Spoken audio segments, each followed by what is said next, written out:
What can you give? Oh, 10 rupees? All right, okay. See, they're not concerned because they're not getting their support from the people.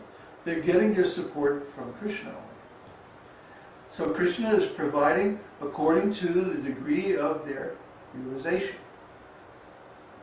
See, these things are all very clear and very simple, but people who are imitating can't understand. Only people who are realized, they can understand and not get deviated by all these different opportunities in the material world. Okay, one more topic. Number 30, religious. A person who personally practices the tenets of religion as they are enjoined in the Shastras, and who also teaches others the same principles, is called religious. Simply professing a kind of faith is not a sign of religiousness.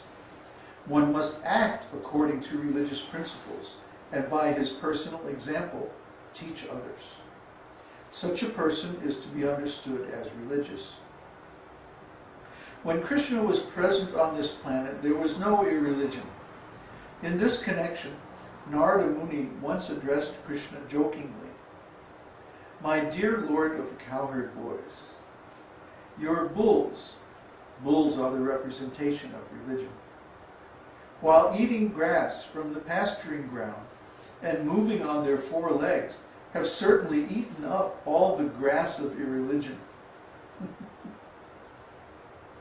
That's nice. In other words, by the grace of Krishna, religious principles were so well cared for that hardly any irreligious activities could be found. It is said that because Krishna was constantly performing various types of sacrifices and was inviting the demigods from the higher planetary systems, the demigods were almost always absent from their consorts. Therefore, Therefore the wives of the demigods, regretting the absence of their husbands, began to pray for the appearance of Lord Buddha.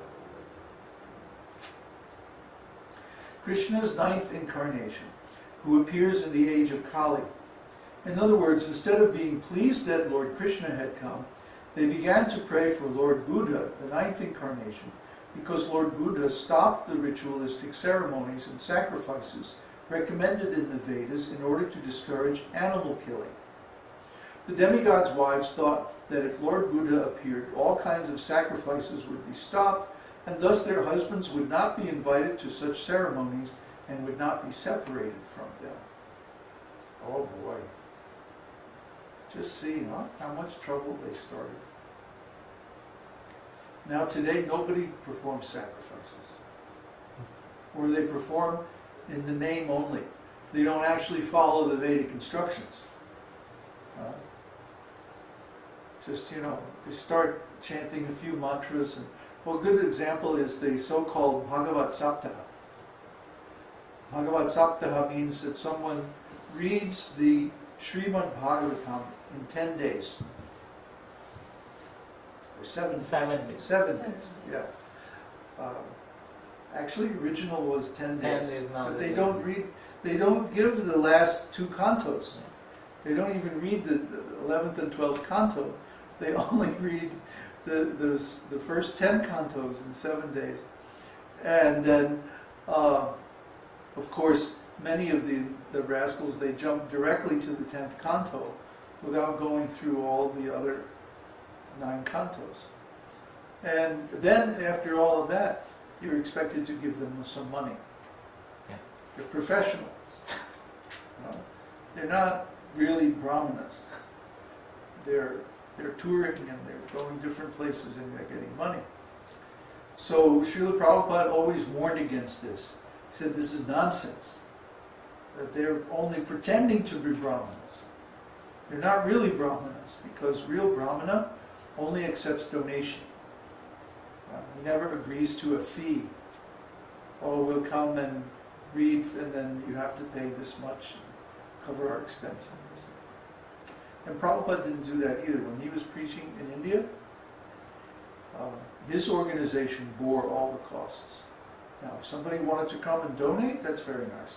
But ISKCON would rent the pandal, and the cost of the prasadam and everything was borne by ISKCON.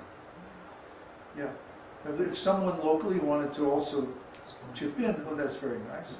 But it's not required. We weren't doing it for business, we were doing to educate the people. You see? That's the principle.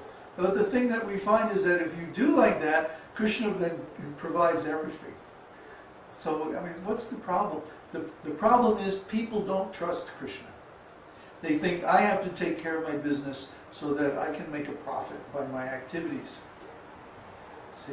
They don't really know Krishna, they don't really trust Krishna, so they're relying on their own efforts. But this is the definition of what? Religiousness. No, irreligiousness. Irreligiousness. Yes, irreligious. Karma means to work according to the direction of the scriptures and build up punya, good results, right? But vikarma means to work against the principles of the scriptures on one's own account, and then you accrue more material results that you have to come back again and accept in the future. So there's karma, vikarma, akarma, which means acting without karmic result, and finally there's naishkarma. Naishkarma means working on the transcendental platform. So that you get all transcendental results. These are all described in Bhagavad-gītā. So, one last paragraph. Sometimes it is asked, why don't the demigods from higher planetary systems come to this earth planet nowadays? The plain answer is that since Lord Buddha appeared and began to deprecate the performance of sacrifice in order to stop animal killing on this planet, the process of offering sacrifices has been stopped, and the demigods do not care to come here anymore. So if we wonder why the planet is turning into a desert, and why there's no good qualities in the general population, and why we see so much unwanted population, Varna Shankara, and wars, and different kinds of contamination in the society, it's precisely because there's no sacrifice. So that's all right. We agree with Lord Buddha not to kill the animals. So let's just all perform Sankirtan, chant the name of God. And even if you don't like the name Krishna, that's all right. You want to chant Christ or Jesus or Allah or whatever you want to chant, whatever name of God you accept, Jehovah or whatever, you can chant that name.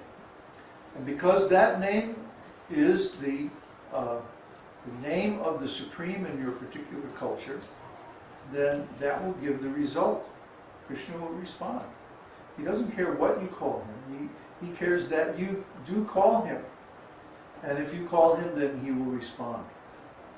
That's the generosity, that's the magnanimous qualities of Krishna. So Krishna is so magnanimous. The problem is that we are rascals, you know. We don't want to spend our energy in satisfying Krishna. But the devotees know that the more that we satisfy Krishna, the more Krishna will satisfy us. But we don't have to work for our own benefit. If we simply work to benefit the purposes of Krishna, Krishna will arrange things so that we get everything that we need. And this is our experience. You know, I'm not just saying, this isn't just a sales pitch that, oh, you should take up this devotional service. Then you'll get this and you'll get that. No, the whole point is not to care whether you get this or get that, but to care about Krishna's pleasure. This is what Krishna wants to see. See, the gopis are so advanced because they don't care anything for their own pleasure. They only care for Krishna's pleasure. And they do everything for his pleasure, not for their own. Even when they dress themselves very nicely and go out in the forest and meet Krishna and like that, they're not thinking, oh, I'm going to go and enjoy Krishna. No, they think, I'm going to go to be enjoyed by Krishna. And so they dress themselves very nicely to increase Krishna's pleasure. You see? And all their behavior is calculated like that. So there's like a competition between Krishna and his devotee. The devotee tries to please Krishna more and more, and Krishna tries to please the devotee more and more.